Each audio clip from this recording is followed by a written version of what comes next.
Hello नमस्ते, मेरा नाम डॉक्टर अतुल, चीफ फिजिशियन आराधना आयुर क्लिनिक मन्नारकाट।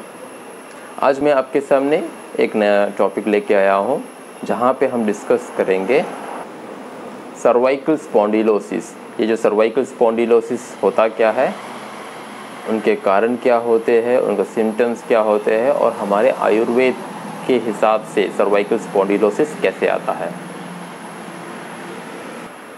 तो इसी के साथ मैं आपको बताना चाहूँगा कि हम एक सर्वाइकल के जो रिलेटेड जो वीडियोस है, हम उसके लिए सीरीज़ ही बना रहे हैं, सर्वाइकल सीरीज़। तो उसमें से जो ये होगा पहला वीडियो होगा। हम इस वीडियो में सर्वाइकल स्पॉन्डिलोसिस होता क्या है और हम इसे कैसे मैनेज कर सकते हैं, ये हम जानेंगे। तो वीडियो पे जाने से पहले अब अगर नए हैं चैनल पे तो अब ज़रूर हमें लाइक कीजिएगा और मैक्सिमम शेयर करके सब्सक्राइब करना ना भूलिएगा। चलते हैं हम वीडियो की तरफ। तो सर्वाइकल स्पॉन्डिलोसिस, तो हमारे जो आधुनिक जो मॉडर्न साइंस है वो सर्वाइकल स्पॉन्डिलोसिस को एक कंडीशन मानती है।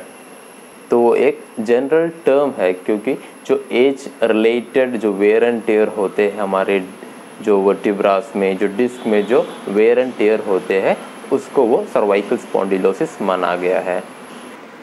सर्वाइकल स्पॉन्डिलोसिस एक बहुत सी कॉमन एक कंडीशन होती है जो एज के हिसाब से बढ़ती जाती है, वर्सन होती है। जब हमारा एज बढ़ते जाता है तो ये जो सर्वाइकल स्पॉन्डिलोसिस जो नामक जो कंडीशन है वो ख़राब होती जाती है। अगर पेशेंट को सर्वाइकल स्पॉन्डिलोसिस होती है 50-60 साल में हो जाती है। 50 साल के ऊपर के जो भी बुजुर्ग व्यक्ति होते हैं उनके जो कैल्शियम का जो डेफिशिएंसी जो बोन होती है वो वीक हो जाते हैं, और ये जो सर्वाइकल स्पॉन्डिलोसिस जो कंडीशन है वो भी एज के हिसाब से और उसका कंडीशन ख़राब होते जाता है। तो जैसे जैसे हमारे एज बढ़ते जाती है ये जो कंडीशन है वो भी ख़राब होते जाता है।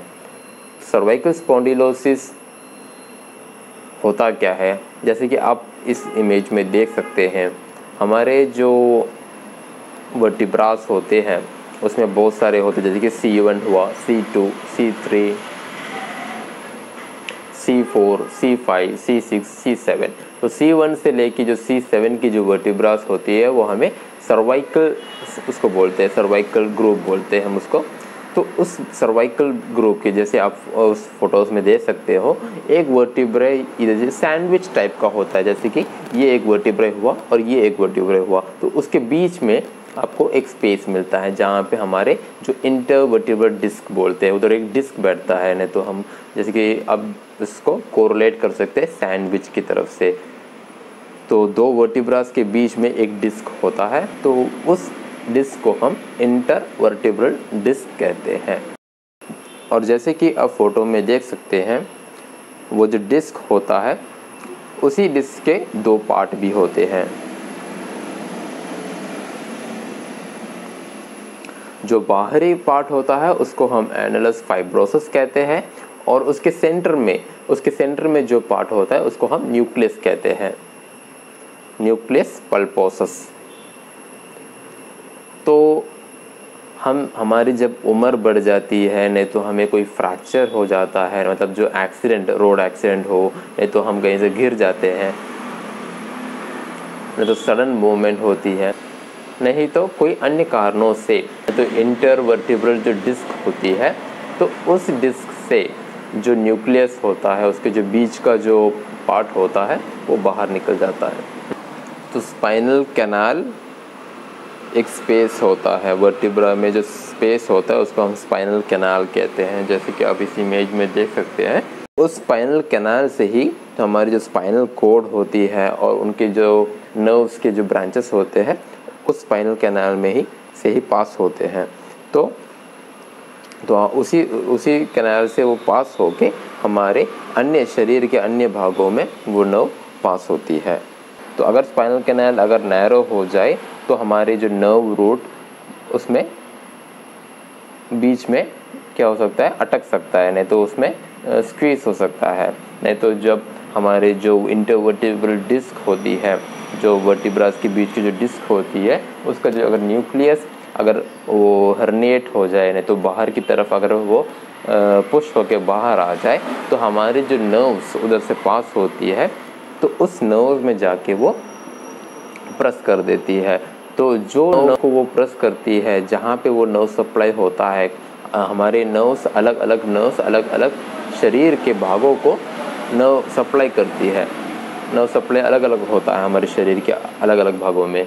तो कौन से नर्व को वो जाके प्रेस करती हैं, कहाँ पे हमको अगर बल्ज हुआ है, जो हमें बोलते हैं उसको डिस्क बल्ज हुआ है, तो प्रोट्रूड होके बाहर आ जाता है, तो वो कौन से एरिया में हमें जो प्रोट्रूशन है नहीं तो बल्ज है, उस एरिया के जो नर्व को जाके वो प्रेस करती है, तो हमें अलग अलग सिम्टम्स नहीं तो अलग अलग पेन हमको महसूस होता है, अलग अलग सिम्टम्स हमें पाए जाते हैं।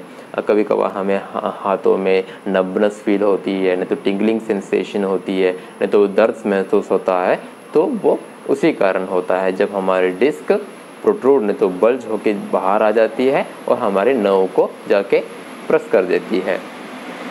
तो इसी कारण से हमको थोड़े सिम्टम्स एक्सपीरियंस होते हैं, जैसे कि टिंगलिंग सेंसेशन हमारे हाथों में, पैरों में, नहीं तो नब्बनेस फील होती है, नहीं तो थकावट पैदा होती है, हमारे हाथ या हमारे शरीर में पूरी थकावट पैदा होती है, लैक ऑफ कोऑर्डिनेशन होता है और चलने में भी बहुत तकलीफ़ आती है। तो ये सब डिपेंड होता है हमारे कौन से एरिया में और कौन से एरिया में नहीं तो कौन से नर्व को जाके वो प्रेस करती है।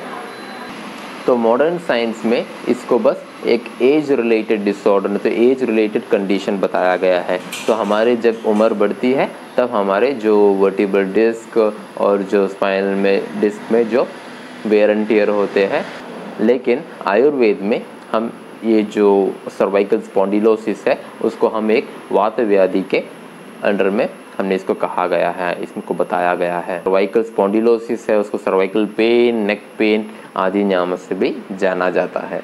तो आज के वीडियो में हमने देखा कि सर्वाइकल स्पॉन्डिलोसिस मॉडर्न साइंस के हिसाब से होता क्या है और उसके एनाटॉमी जो वर्टिब्रा डिस्क क्या होता है, वर्टिब्रा क्या होते हैं, आपको कब दर्द महसूस होता है, कहाँ महसूस होता है, सब जाने थे। तो अगले वीडियो में हम और भी जानकारी इसके बारे में जानेंगे। तो आने वाले सर्वाइकल सीरीज़ वीडियोस में हम और भी जानकारी सर्वाइकल स्पॉन्डिलोसिस के बारे में और सर्वाइकल जो पेन होती है उसके बारे में हम जानेंगे।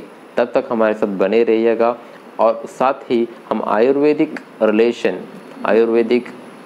कंसेप्ट होता क्या है वो भी हम डिस्कस। अगर आपको वीडियो पसंद आए ज़रूर आप शेयर कीजिएगा। धन्यवाद।